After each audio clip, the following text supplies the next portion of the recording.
أمين عليكو، عضو مجلس عام حزب الاتحاد الديمقراطي بهيئة. بصدد هجمات الدولة التركية على باشور كردستان وخاصة حفتنين ليس هي المرة الأولى، فهي سلسلة من الهجمات من خلال السنوات المضت وخاصة في الآونة الأخيرة.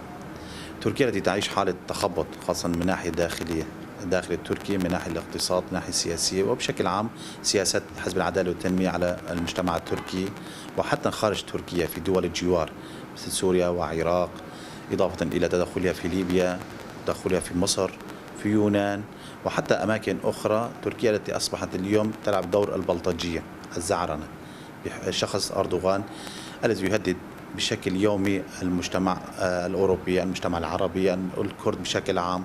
فإذا هي ليس الهجمات، هي تأتي بنتيجة انكسارات وخسارات أردوغان على جميع الجبهات.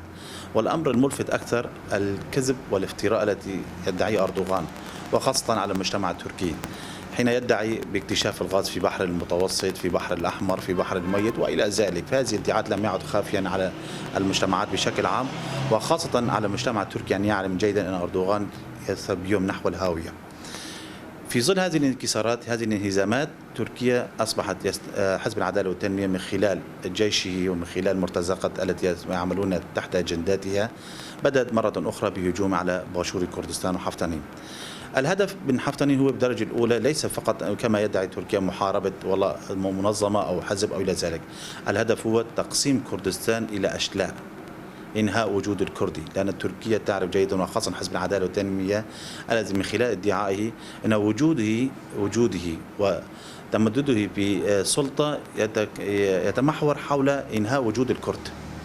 يعني حزب العدالة والتنمية بيعيش بحالة أن اليوم أنا إذا بيكون موجود في الحكم في السلطة لازم أنهي وجود الكرد، فهذه ليس المرة الأولى.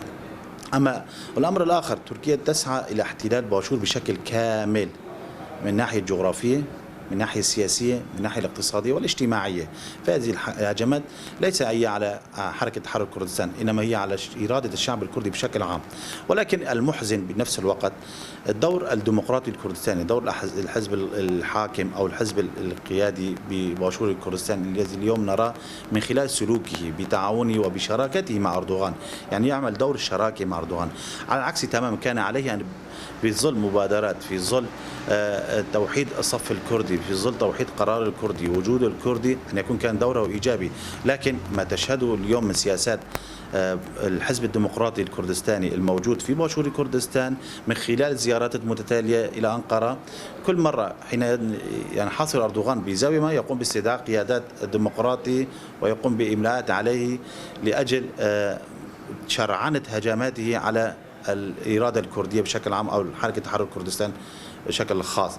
إذن اليوم الديمقراطي الكردستاني يلعب الدور الشريك، الدور السلبي في هذه الهجمات.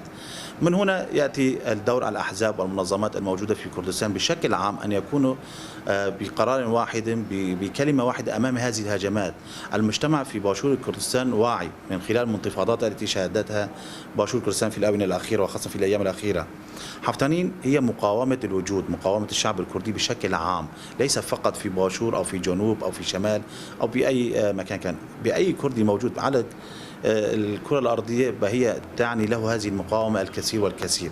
أردوغان انهزم في حفتنين، انهزم، لكن هذا الانهزام يحاول أن يستغله من ناحية سياسية كما ادعى منذ يومين بإنهاء العمليات العسكرية، هو إنهاء هزيمة أردوغان في حفتنين. حفتنين انتصرت إرادة الشعب الكردي على الفاشية التركية.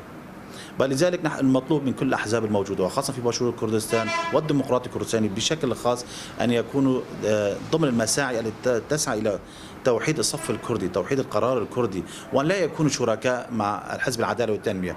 أردوغان لديه أعداء، أصبح لديه أعداء من الدول العربية، من الاتحاد الأوروبي، من الداخل التركي خاصة، من قمع إرادة الشعب، من قمع الديمقراطيين، من قمع الصوت الحر بخلال اعتقال برلمانيين، سياسيين واغتيالات وحالة الرعب الرهيب الذي يعيشه المجتمع التركي نتيجة سياسات حزب العدالة والتنمية.